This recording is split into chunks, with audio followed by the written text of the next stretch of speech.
जब कभी तुम उन सब लोगों को देखते हो जिनको वो मिल गया जो तुम अपनी दुआओं में कई सालों से मांग रहे हो, सोचते होगे कि वो खुश नसीब हैं, जबकि मुझे तो अल्लाह ने वो दिया नहीं, तो शायद मुझसे अल्लाह उन जैसा प्यार ना करता हो।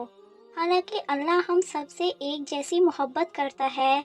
उनको जल्दी इसलिए मिल गया क्योंकि उनका वक्त है, और हमारी दफ़ा देर इसलिए हो रही है क्योंकि अभी हमारा वक्त नहीं आया। अभी दुआओं का वक्त है, इसलिए अल्लाह ने हमें दुआओं में लगा रखा है। उसके बाद कबूलियत का वक्त भी आएगा, और जब आएगा तब तुम देखोगे कि अल्लाह ने तुमसे कितना प्यार किया है। अल्लाह का जवाब ज़रूर आएगा, क्योंकि यही वादा है अल्लाह का। अल्लाह तुम्हें तुम्हारी चाह से ही नवाजेगा, लेकिन तब जब वो चाहेगा।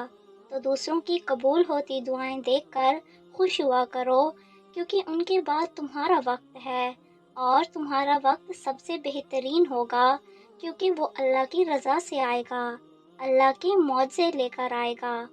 तुम अभी यहाँ हो क्योंकि अल्लाह तुम्हें यहीं लाना चाहता था। तुमने कुछ खोया है, क्योंकि वो खो देना ही अल्लाह की मसलहत का हिस्सा था, और अब तुम उसे अल्लाह से वापस दोबारा मांग रहे हो, क्योंकि अल्लाह ने तुम्हें दुआ का रास्ता दिखाया और तुम्हारा दिल दुआ की जाने मोड़ा। जब सब कुछ अल्लाह की मर्जी से हुआ है, तो फिर तुम क्यों परेशान हो? तुम अल्लाह के हर फैसले के पीछे छुपी वजह को नहीं जान सकते। तुम्हारा काम सिर्फ यकीन रखना है और अल्लाह से दुआ करते रहना है। उन दुआओं को कब और कैसे मौजों में बदलना है, ये तुम्हारे अल्लाह का काम है। तो तुम सिर्फ वो काम करो जो तुम्हारे जिम्मे है। अल्लाह के कामों की फिक्र छोड़ दो, क्योंकि वो अपने काम करना बाखूबी जानता है। शुक्रिया।